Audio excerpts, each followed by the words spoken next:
있는 귀한 찬양, 아름다운 찬양에 감사드립니다. 그리고 추수감사주일에 저희 두 교회를 초청해 주신 팔복교회 모든 성도 여러분들께 감사드립니다.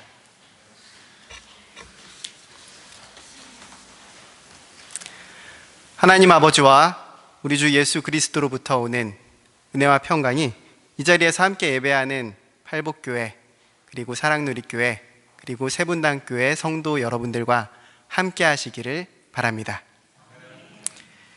오늘은 추수감사주일 예배로 드립니다. 한 해 동안 하나님의 돌보심과 공급하심을 기억하고 감사하는 주일이지요. 여러분의 올 한 해는 어떠셨습니까? 하나님께 많이 받으셨습니까? 저는 감사라는 주제를 생각하면서 이 그림을 떠올리게 되었습니다. 이 그림은 1815년부터 1875년까지 살았던 프랑스의 화가 장프랑수아 밀레가 그린 만종이라는 그림입니다. 원래 제목은 삼종기도인데요, 지금도 가톨릭 교회에서는 이 삼종기도를 드리고 있습니다. 매일 아침, 점심, 저녁 하루에 3번씩 교회에서 기도 시간을 알리는 종을 땅땅땅 3번을 울립니다. 종을 3번 울린다고 해서 삼종기도예요. 그러면 사람들은 하던 일을 멈추고 자리에 서서 기도를 드리죠. 이 삼종기도에는 보통 정해진 기도문을 드리는데요, 기도문의 모티브는 누가복음 1장에 나타난 수태고지 사건입니다. 천사는 마리아에게 나타납니다. 하나님의 아들 예수를 성령으로 잉태하였습니다. 이렇게 알리죠. 마리아는 이렇게 대답합니다. 주의 말씀대로 이루어질 것입니다. 바로 이 성육신의 사건을 기억하면서 또 고난과 죽음을 거쳐서 이루어진 부활의 사건에 우리 역시도 동참하게 해주십시오. 이런 내용의 기도가 바로 삼종기도의 내용인 것이죠. 그런데 이 그림은 그 중에서도 바로 저녁기도를 그리고 있습니다. 그림 상단에 하늘을 보실까요? 하늘이 빛을 흐리고 있고 어두움이 다가오고 있습니다. 그림 오른쪽 상단의 지평선을 따라서 저 멀리 교회 종탑이 보이죠? 교회 종소리가 3번 울리고 있습니다.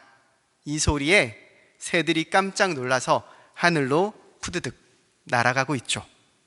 그런데요, 저녁 기도, 즉 만종 때에는 하루 일과를 모두 마친 것을 감사하는 의미를 담아서 기도하는 것이 보통이라고 합니다. 그림 중앙에 서 있는 두 남녀 농부는 아마도 밭에서 정신없이 일하면서 감자를 캐다가 만종 소리를 듣고서 하루 일과가 모두 끝났구나 알았을 겁니다. 감자괭이를 밭에다 박아서 세워놓고 그 자리에 서서 감자 바구니를 앞에 놓고 하나님께 감사 기도를 드리면서 하루 일과를 모두 마치는 거죠. 아마도 이런 기도가 아니었을까 싶습니다. 하나님, 이 척박한 땅에서도 감자를 거두게 해주시니 참 감사드립니다. 감자를 심었고 내 땀을 심었지만 자라게 하시고 열매를 맺게 하시는 분은 하나님이십니다. 하나님의 돌보심과 공급하심 덕분에 오늘도 이 감자를 수확할 수 있었습니다. 여러분의 한 해를, 그리고 저의 한 해를 돌아보기를 바랍니다. 한 해 동안 참 녹록지 않은 하루하루를 살아내셨어요. 이 고비를 어떻게 넘어갈까? 그런 순간들도 있으셨을 겁니다. 과연 내가 열매를 맺을 수 있을까? 노심초사한 순간들도 있으셨을 겁니다. 그런데 잘 넘어오셨고요, 열매도 수확하셨습니다. 매일 먹을 양식이 부족하지 않으셨고요, 삶에 꼭 필요한 것들을 적당하게, 그리고 신기하게 채우셨어요. 사랑하는 사람들과 웃으면서 시간을 보내기도 했고요. 추억 가득한 순간들도 남기기도 하셨을 겁니다. 바라기는 한 해 동안 하나님께서 여러분에게 주신 이 모든 것들을, 돌보아 주시고 공급해 주신 그 모든 것들을 잘 세어보고 감사의 기도를 올리면서 여러분의 인생을 만종으로 그려내시기를 소망합니다. 그런데요, 저는 한편으로 사실 마음속 한 구석에서는 이런 생각이 들었습니다. 나는 뭘 감사해야 하지? 지금 내 처지에서, 지금 내 인생 바구니가 텅텅 비어있는 것 같은데, 여러분 중 저처럼 이런 생각 드시는 분 없으세요? 나 뭘 감사해야 하지? 제가 곰곰이 생각해 봤습니다. 그러다가 언제부턴가 마음속 깊은 곳에서부터 이 팔복이 떠올랐어요. 사실 전혀 의도한 건 아닌데요. 공교롭게도 여기가 팔복교회잖아요. 딱 맞았습니다. 아, 내게는 팔복이 있지. 그리고 팔복교회가 있지. 마태복음이 말하는 예수 가르침의 핵심이 팔복이죠. 모세는 시내산에서 십계명을 받아서 이스라엘 백성에게 전해주었습니다. 예수님께서도 산에 올라가십니다. 거기에서 제자들과 그리고 저와 여러분에게 하나님 나라 백성으로 사는 삶이 뭔지를 가르쳐 주셨어요.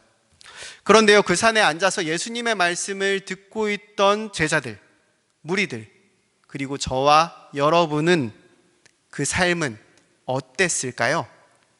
가득 찬 인생 바구니를 놓고서 감사 기도를 올리고 있었을까요? 아니죠. 텅 빈 바구니, 볼품없는 감자 몇 알, 그게 이리저리 굴러다니고 있는 볼품없는 바구니였습니다. 썩은 감자들만 굴러다니는 바구니를 든 사람들도 있었을 거예요.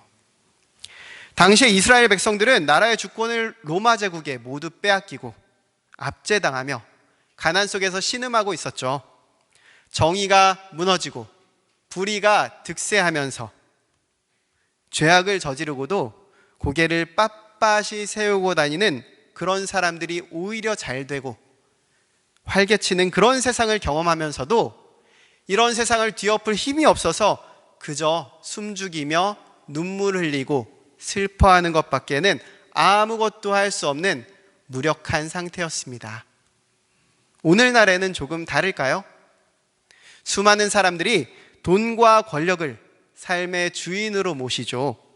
가끔은 스스로 그리스도인이다라고 자처하는 사람들 역시 이 맘몬과 바알, 몰렉의 권세에 무릎을 꿇고 삶의 소소한 이익들을 챙겨 나갑니다.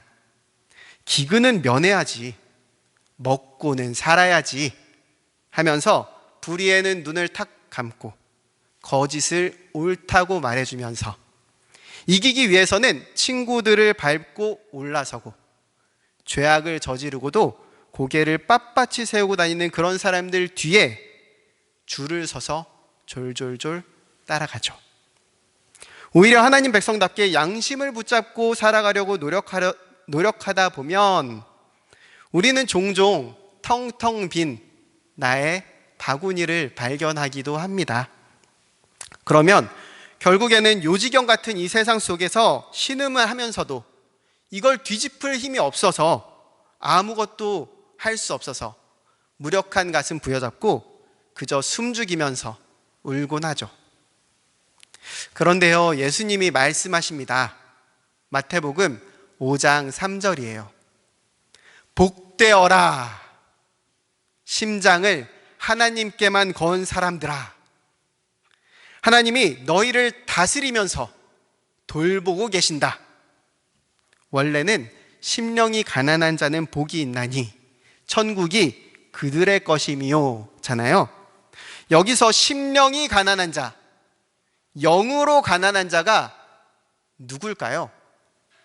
자기가 소유한 물질에 집착하지 않는 자, 다른 그 어떤 권세도 의지하지 않는 자, 그러면서 하나님께만 전적으로 의존하는 자들입니다.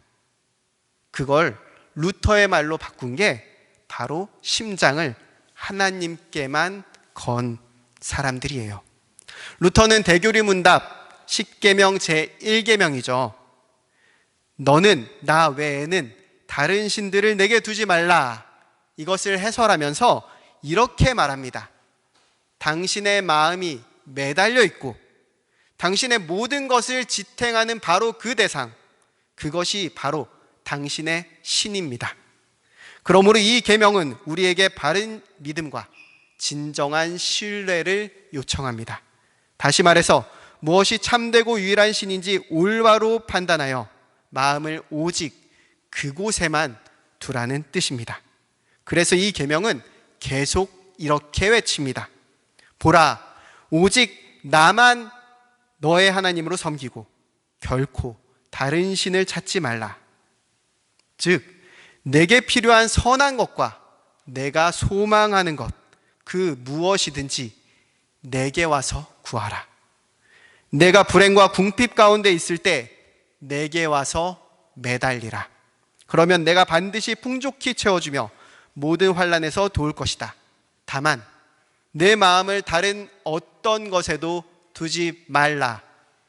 예수님은 팔복의 이 첫 번째 복을 선언하시면서 녹록치 않은 삶을 버티고 전쟁 같은 삶을 살아가면서도 이 1계명을 버리지 않고 굳게 붙들고 살고 있는 제자들과 여러분에게 지금도 여전히 하나님이 다스리면서 또 돌보고 계신다는 것을 말씀하고 계시는 것입니다. 하나님이 우리를 버리고 떠나서 계신 것 같이 느끼는 바로 그때에 사실은 같은 하늘 아래 이 땅 위로 내려오셔서 우리를 다스리고 돌보고 계신다는 것을 말씀하고 계시는 거예요. 그리고 예수님은 계속 이어서 말씀하십니다. 뜬구름 위에서가 아니라 이 하늘 아래, 이 땅, 척박한 땅 위의 현실 세계를 살아가는 우리들에게 이렇게 말씀하시는 것입니다. 4절에서 6절입니다. 복되어라. 황폐한 하나님 나라를 바라보면서 눈물 흘리는 백성들아. 너희가 위로를 받을 것이다. 복되어라. 가난하고 힘없는 백성들아. 하나님 나라가 너희의 삶을 지탱해 줄 것이다. 복되어라. 세상의 죄악과 불의로 고통받으면서 하나님의 정의를 목 빠지게 고대하는 백성들아. 너희가 하나님의 정의에 배부르게 될 것이다. 예수님은 현실의 능력도 없이, 현실을 바꿀 능력도 없이 그저 공허한 선언만, 공수표만 남발하는 그런 분이 아니셨어요. 그저 뒤에서 뒷짐지고 서 있는 무책임한 분이 아니었어요. 돈과 권력 없이도 하나님의 아들답게 고난받고 죽는 기계를 보여주신 분입니다. 사실 저와 여러분이 울고 있을 때, 힘이 없고 가난해서 무력감을 느낄 때, 죄악과 불의가 판치는 이 세상 속에서 마음이 타들어가고 있을 때, 우리 주님께서는 저와 여러분의 그 험난한 길을 외면하지 않으세요. 함께 걷고 계셨던 것입니다. 저와 여러분이 혼자 있는 것처럼 느껴졌던 그때 사실 우리 주님은 함께 계셨던 것입니다. 그리고 결국에는 부활하셔서 하나님 나라의 능력이 있다는 것을 보여주셨고 소망을 보여주신 것입니다. 부활의 소망은 저와 여러분 모두에게 주신 하나님의 약속인 것이에요. 하나님 나라가 저와 여러분의 삶 가운데 이루어지는 바로 그날에 저와 여러분의 삶은, 슬픈 마음은 온전히 위로받을 것입니다. 그날에는 하나님 나라가 저와 여러분의 삶을 튼튼하게 지지해 줄 것입니다. 더는 삶의 토대가 흔들려서 불안함을 느끼는 그런 일이 없을 것입니다. 그리고 결국에는 우리를 얽어매는 모든 죄악과 불의에서 자유한 삶을 살게 되실 것입니다. 하나님 나라가 우리의 삶에 임하게 될 것입니다. 다시 밀레의 만종으로 돌아가 보겠습니다. 사실 저는 이 밀레의 만종을 찬찬히 보면서 그저 일상적인 감사를 그렸다는 해석과는 조금은 다른 느낌을 받았어요. 황호는 그저 아름다운 노을을 그렸다기에는 빛이 꽤나 어둡고 좀 흐려서 불안한 기운이 감도는 것 같았고요. 인물들은 빛을 등지고 서서 굉장히 어둡게 처리되어 있습니다. 게다가 기도도 가볍게 하루를 끝낸다기엔 너무나 엄숙하고 장엄하다고 할 정도로 진지하게 손을 모으고 있고요. 밭에는 잡초들이 여기저기 무성하게 자라고 있는 것 같습니다. 아, 밭일이 녹록하지 않겠구나. 어쩌면 밭에서 소출이 많지 않았을 수도 있겠구나 생각이 듭니다. 아니나 다를까요? 농부들 발밑에 놓인 그 감자 바구니를 보면 감자가 가득 담겨 있지는 않아요. 오히려 하루 종일 일한 것 치고는 바구니가 너무 비어 있다는 생각도 듭니다. 뒤에 있는 수레에 든 게 감자인지 비료인지 알 수 없지만 밀레가 우리에게 보여주는 이 농부들의 삶, 그 바구니는 사실 너무나도 빈약하기 짝이 없습니다. 상황이 이런데 정말 농부들은 단순히 하루 농사를 마친 걸 감사하고서 기쁘고 가벼운 발걸음으로 집으로 돌아간 걸까요? 밀레는 그저 하루하루 주어진 땅에서 땀 흘려 일하고 하나님께 감사하는 이 농부들의 삶을 감동적으로 그린 것 뿐일까요? 사실 이 만종이 그려지던 1857년부터 59년어간의 유럽 경제는 그야말로 처참했습니다. 당시 유럽 전역에는 기근과 경제공황으로 굶어 죽는 사람들이 속출했어요. 프랑스 농민 대다수가 극빈층이었고요. 몇 년 전만 해도 아일랜드 인구의 4분의 1이 굶어 죽었습니다. 온 세상이 가난한데 주구장창 농민만 그려대는 이 화가의 삶이 어땠겠습니까? 물감도 살 돈이 없었어요. 이 시절 밀레의 삶도 농민들의 삶처럼 척박하기 그지 없었습니다. 당시 밀레가 후원자들에게 보낸 편지를 보면 알 수 있는데요. 제가 잠시 읽어드릴게요. 돈을 벌면 무조건 아이들을 먹여야 합니다. 제 마음은 온통 어두움으로 뒤덮여 있습니다. 심한 편두통과 함께 머릿속은 자살에 대한 생각으로 가득합니다. 농민의 삶을 그린 밀레의 삶 역시 농민처럼 처참하기는 마찬가지였습니다. 저는 밀레가 이 척박한 삶의 현실을 갈아엎기 위해서 정직하게 땀 흘리는 삶을 살아가면서도 여전히 비어있는 그 감자바구니 같이 이 땅의 절망적인 삶의 현실을 하루하루를 그저 버텨나갈 수밖에 없는 보통 사람들의 현실을 있는 그대로 그렸구나 생각을 하게 되었습니다. 거대한 세상 속에서 일개 보통 사람이 할 수 있는 일이 뭐가 있을까요? 불의한 세상 속에서 정직한 사람이 바꿀 수 있는 게 뭐가 있을까요? 그런데 밀레는 그 힌트를 그림 속에 숨겨두고 있었습니다. 그건 바로 두 농부의 온 삶은 건 기도와 하늘을 향해 꼿꼿이 선 감자괭이였습니다.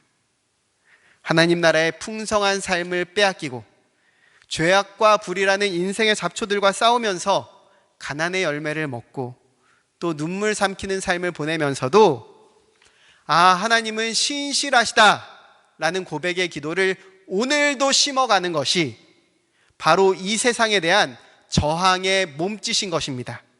맘몬과 바알, 몰렉을 이기는 힘인 것이지요.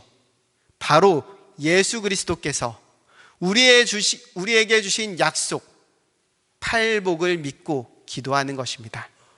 물론 팔복의 약속이 온전히 이루어지는 바로 그날, 하나님 나라가 우리 삶에 온전히 임하는 그날은 먼 훗날에 가서야 만날 수 있겠죠.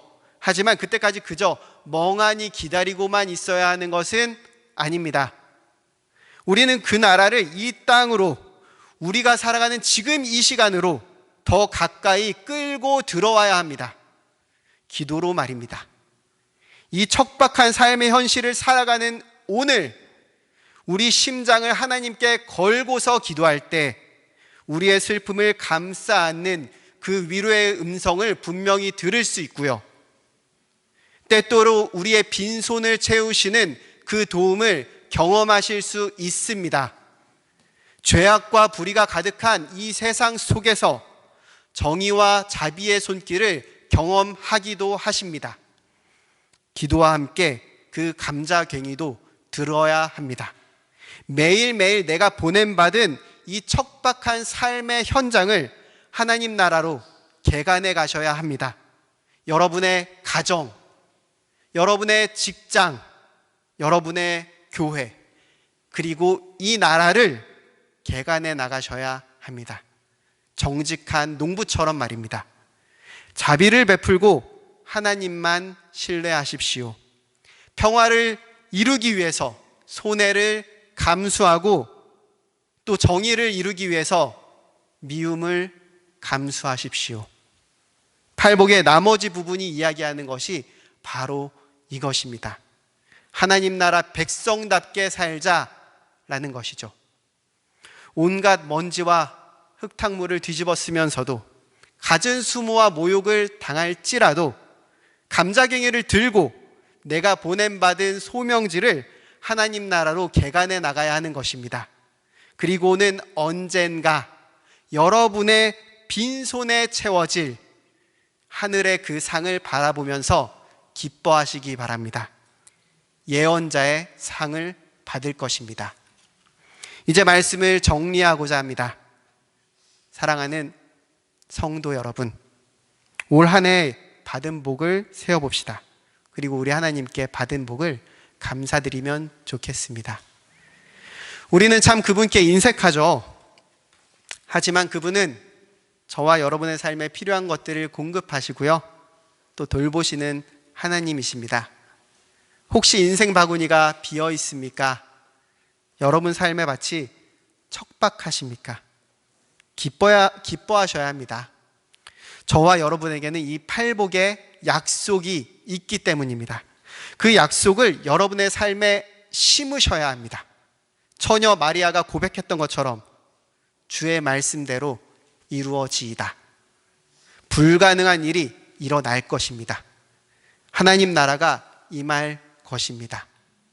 이것을 붙잡고 기도하셔야 합니다. 힘들어서 포기하고 싶을 때마다 하늘로부터 오는 실제적인 위로와 도움도 받으실 것입니다. 그분은 신실하신 하나님이시기 때문입니다. 여러분의 손에 들려진 감자괭이를 들고서 힘을 내시길 바랍니다. 우리 각자에게 맡겨진 척박한 삶의 현장을 개간하는 겁니다. 하루하루를 정직하게 하나님 백성답게 살아내는 겁니다. 여러분의 손때가 묻고 땀이 심겨진 바로 그곳에 언젠가는 팔복의 약속대로 하나님 나라가 임할 것입니다. 그리고 결국에는 풍성이 결실한 하늘의 열매를 상급으로 그곳에서 받게 되실 것입니다. 그 열매를 내다보며 미리 감사하고 기뻐하는 저와 여러분 되시기를 소망합니다. 그리하면 모든 이해를 넘어서는 그리스도 예수의 평강이 여러분의 마음과 생각을 지키실 것입니다. 아멘.